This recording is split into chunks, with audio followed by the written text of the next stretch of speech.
In addition to AT-ATs, the Empire pulled out a few of these Juggernauts for the Battle of Hoth. And that's not the only Clone Wars era gear that they held onto. What's up, MetaNerdz? In this video, we're going to talk about the Juggernaut tanks used after the fall of the Republic, and other Clone Wars era vehicles that the Empire still found use for. During the Battle of Hoth, a small group of rebel survivors were able to find a damaged transport, abandoned by its Imperial passengers. This transport is referred to as a Juggernaut by one of those rebels, and the vehicle was driven back to Echo Base from their scouting position. It really showed off the Juggernaut tank's speed and hardiness as it, quote, raced over the abandoned trenches with a sickening jolt, undeterred and unharmed.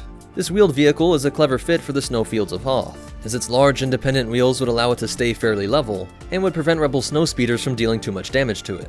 It's unknown how the tank was transported to the planet's surface, but it was likely dropped off via Gazanti-class cruisers like with the AT-ATs. Now that story, and actually everything we're going to talk about in this video, is canon. So this would just be me speculating here, but maybe one day one of these cooler Legends transports might also be made canon, explaining how the Juggernaut would have been transported across the Empire. And while the Juggernaut moniker was only applied to the Kuat Drive Yard's HAVW-A6, a newer Imperial variant of this vehicle was seen in the Wobani Imperial Labor Camp, the HCVW-A9 turbo tank, also produced by Kuat Drive Yards. This direct Clone Wars descendant was less well armed, more suitable for areas where there wasn't too much threat of attack, unlike the combat tank role fulfilled by the A6.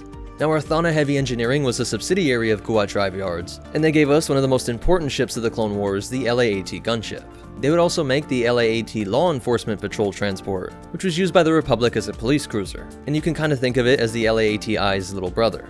The Empire took policing to a whole new level, adding missile launchers to this vehicle, and instead of a local cop, it would be transporting a squad of stormtroopers or even more elite units. It was also spaceworthy, and could be upgraded with a hyperdrive.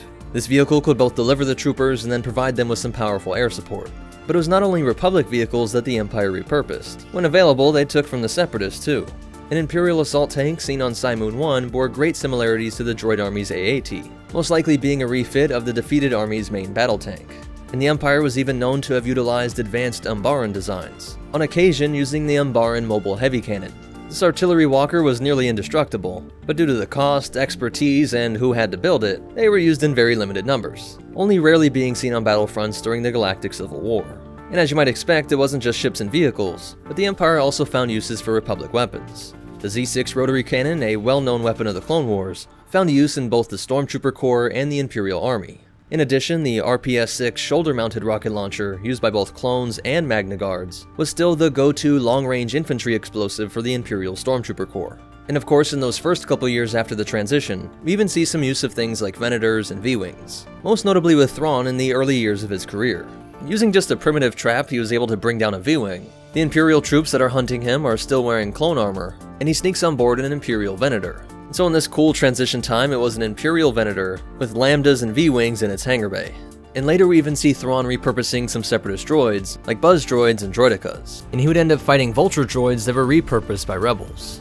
In these years, the Empire was still using clone walkers such as the AT-TEs and AT-RTs, and we even see stormtroopers that are using DC-15As. But the biggest example would be the Purge Trooper, though be warned, getting into this will be a spoiler for Jedi Fallen Order. These elite Imperial troops are actually the last batch of fully grown clones from Kamino, and we see them using other Clone Wars equipment like the DC-15LE, and much like the other clones with Order 66, these troopers were tricked into turning on their Inquisitor leaders, and thus were replaced by regular humans. Unlike these smaller vehicles, pieces of equipment, and weapons, most of the Republic and Separatist capital ships were scrapped fairly early on. Most of their parts scavenged from enormous shipyards and upcycled into the Empire's new navy. The only Republic capital ship that remained in use with the Empire was the Arquitens class light cruiser. Its production was never stopped and was used throughout the Rebellion era, though tweaked somewhat and modified for the Empire's use. It was seen as the perfect vessel for when a full Star Destroyer would be too expensive or overqualified for the job, and so you see it locking down relatively obscure planets. So that's it for a lot of the ships, weapons, and tech that were held over from the Clone Wars in canon. But you definitely want to hear these cool facts and behind-the-scenes stuff. The Empire taking Juggernauts to Hoth comes from the novel Battlefront Twilight Company, and we see V-Wings being used alongside TIEs in the Tarkin novel, while of course all of Thrawn's shenanigans comes from the Thrawn trilogy. The use of Umbaran artillery by the Empire comes from the game Star Wars Commander, and the weapons in Purge Trooper are both from comics and the Jedi Fallen Order game. As you might imagine, there are tons of real-world parallels to this, with some examples being in the reunification of Germany, where both Soviet and NATO equipment was for a time used side by side, as the decision on which to phase out and what would be issued in the future was made, as East and West Germany was unifying.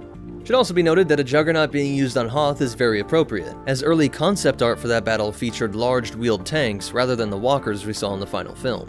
And it was that concept art that inspired the Juggernaut that we saw in the prequels. So it's like poetry, it rhymes.